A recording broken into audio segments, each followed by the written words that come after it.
RTS news और मैं आपके साथ राहिना बानो। आप देख रहे हैं हम लोग आज वीना गुप्ता जी के साथ हैं, जो कि यथार्थ सेवा समिति की अध्यक्ष भी हैं और इन्होंने गरीबों की बहुत मदद की है। जो इस मुश्किल दौर में जहाँ पे सब लोग अपने घरों में बैठे हुए हैं, इन्होंने निकल के सब गरीबों की सेवा की है और इन्हें माननीय मुख्यमंत्री के द्वारा प्रमाण पत्र भी मिला था। उसके बारे में आप क्या कहना चाहेंगे?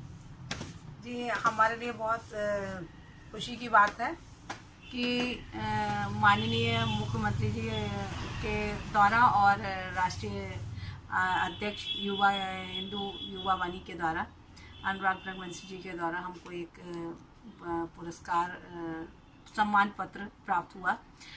लेकिन हमें लगता है कि जो सम्मान पत्र मिलते हैं उससे कहीं ज़्यादा हमें सम्मान तब मिलता है जब हम अंदर से खुश होते हैं, तो हम खुद में सम्मान प्राप्त करते हैं। तो सम्मान ये तो मिलते ही हैं, लेकिन जो हमें अंदर से संतुष्टि होती है वो हमारा सबसे बड़ा सम्मान होता है। और लगातार कोरोना का जो कहर टूटा है तब से शायद लगातार मैं लगी रही हूँ, और इस सब में हमारी यथार्थ सेवा समिति के सभी सदस्यों का बहुत बड़ा योगदान रहा है। सभी, चाहे हमारे सदस्य कोई भी हो, सभी लोगों ने हर तरह से हमारी हर यथासंभव हमारी मदद की है। और हम चूँकि इसीलिए ये सब कर पाए क्योंकि बगैर मदद के तो हम लोग भी नहीं कर सकते सारा कुछ। और सभी लोगों का हम बहुत बहुत धन्यवाद कहना चाहेंगे अपनी पलिया की महिलाओं के लिए, जिन्होंने हमारा लगातार हमारा साथ दिया है और हम ये सब काम कर पाए हैं। और जो जहाँ पर इस समय इतनी बड़ी प्रॉब्लम थी उसमें भी हम लोग काफ़ी कुछ लोगों को निजात दिला पाए हैं, उनको हंगर फ्री करके जो है रात में आराम से वो लोग सो पाए हैं। क्योंकि कोई भी हम लोग का एक ही वो था सपना कि कोई भूखा ना सोए। हालांकि कई समाज सेवी संस्थाएं हैं जिन्होंने ये लगातार मदद की है, लेकिन हर व्यक्ति अपने हिसाब से करता है और वो मैंने भी की। और में सब लोग अपने घरों में बैठे हुए थे, वहाँ पे आपने इतना बड़ा निर्णय लेके सबसे सबकी मदद की है। इससे आपको उनसे मिलके कैसा लगा? बहुत संतुष्टि होती है, मुझे तो बहुत संतुष्टि होती है कि जब हम किसी की मदद करते हैं, एक अंदर से एक एक बहुत अच्छी फीलिंग आती है हम लोगों को कि जब हम किसी की मदद कर पाते हैं। और ये शायद मेरे बचपन से ही था, जो मैं हमेशा से मदद करती रही थी। बचपन में भी मैं काफ़ी सबका करती रहती थी।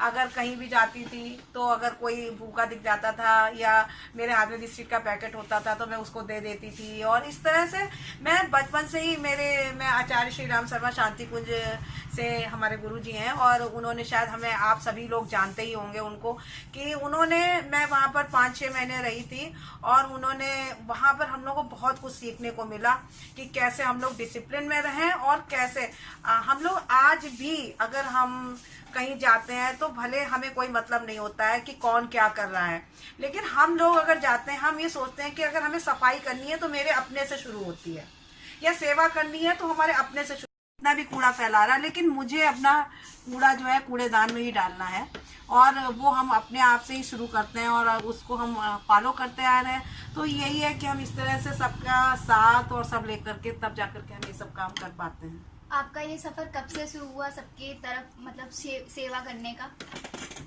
देखिए, ये हमारा तो वैसा तो बचपन से, जैसा कि मैंने आपको बताया कि बचपन से ही हमारा ये था कि हम कुछ दूसरों की सेवा करने में इंटरेस्ट रखते थे, दूसरों की हेल्प करने में। कोई परेशान होता था, मेरे बचपन से ही ये रहता था कि मुझे कुछ किसी को अगर परेशान देखती थी तो मैं बचपन से ही में था कि हाँ ये परेशान है, इसका कुछ करना चाहिए, इसकी हेल्प करनी चाहिए।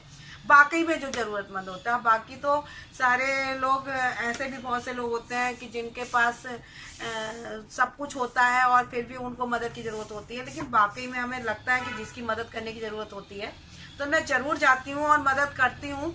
और सबसे हमारे देश के लिए एक बात मैं कहना चाहूँगी, आप बुरा देश में एक बात से हम बहुत कभी कभी दुखित भी होते हैं कि अक्सर क्या होता है, जिसको जो चीज़ मिलनी चाहिए उसको वाकई में नहीं मिल पाती है। क्या होता है कि अगर कोई हमारे सरकार ने कोई चीज़ निकाली है तो क्या होता है कि उसमें जिसको वाकई में उसकी ज़रूरत होती है उस तक तो वो पहुंच नहीं पाती है, और जिनको ज़रूरत नहीं है, जो हर तरह से सक्षम है, उनको वो मिल जाती है। इसका हम ये कहें कि कुछ लोगों के द्वारा या कैसे भी करके फिलहाल ये सिस्टम यहाँ पर अपने देश में बहुत है। कई बार हम लोगों ने 1-2 वीडियो भी देखी हैं जिसमें दिखाते हैं कि अपने वहाँ पर ऑस्ट्रेलिया में ये हो रहा है कि भोजन रख करके चले जा रहे हैं और किसी को बताते नहीं हैं और लोग अपने आप ले जा करके। लेकिन अगर हम अपने देश या अपने पलिया में अगर ऐसा करते हैं तो हमें लगता है जिसको ज़रूरत नहीं है वो पहले उठा ले जाएगा और जो ज़रूरतमंद है वो रह जाएगा। इसलिए ये जो बातें हैं वो किताबी अलग चीज़ें होती हैं, लेकिन जो प्रैक्टिकली जो बातें होती हैं वो अलग होती हैं, बहुत अंतर होता है। किसी भी इंसान में जब भी कुछ करने का जज्बा होगा तो वो अपनी नींद को सबसे पहले कम करेगा। अगर बच्चे को भी पढ़ना है तो वो सबसे पहले अपनी नींद को कंट्रोल करेगा, क्योंकि ये जो हमारी नींद होती है ना वो हमें हर जगह पे रोकती है आगे बढ़ने से। क्या होता है, जब हम पहले भी हम अपनी पढ़ाई करते थे और मैं बहुत अच्छी स्टूडेंट रही हूँ, तो मैं तब भी यही थी कि मुझे सुबह से उठ करके सारा काम करना है। और कुछ दिन पहले हमारे जीवन में कई सारी प्रॉब्लम्स भी आई थी, तो तब भी हम एक हॉबी क्लासेस चलाते थे पूरा, और उस समय भी मैं रात में 1-1:30 बजे सोती थी और 5 बजे उठ जाती थी। नींद काफ़ी कम लेती थी और लगातार काम कर पाती थी। उस समय मेरे बच्चे भी छोटे थे, काफ़ी मुश्किल होता था। और अब चूँकि मैं एक व्यवसायी भी हूँ और सारा व्यवसाय भी देखती हूँ, मेरा अपना पर्सनल बिजनेस है पूरा, तो वो मैं इसी तरह से करती हूँ। सब चीज़ों में संतुलन बनाना पड़ता है कि हमें किस समय क्या काम करना है, किस समय क्या करना है, और एक सिस्टम से चलती हूँ तब जा कर के ये सब कर पाती हूँ। और सब बाकी परिवार का सहयोग तो होता ही है, तभी मैं कर पाती हूँ। ये शायद मैं नहीं, बाकी मैनेज कर लेती हैं। मतलब इतने सारे एनजीओज भी आप चला रही हैं, उसके बावजूद घर होता है, शॉप है। ये क्वेश्चन हमसे सभी लोग करते हैं, शायद जो भी हमारे जानने वाले भी हैं या जो भी हमारे पलिया के लोग भी हैं, कि ये आप कैसे मैनेज करती हो। ये बहुत सबसे बड़ा योगदान तो हमारी अपनी फैमिली का है, मेरे हस्बैंड का है, मेरे बच्चों का है, क्योंकि वो मेरे को हर तरह से कोऑपरेट करते हैं।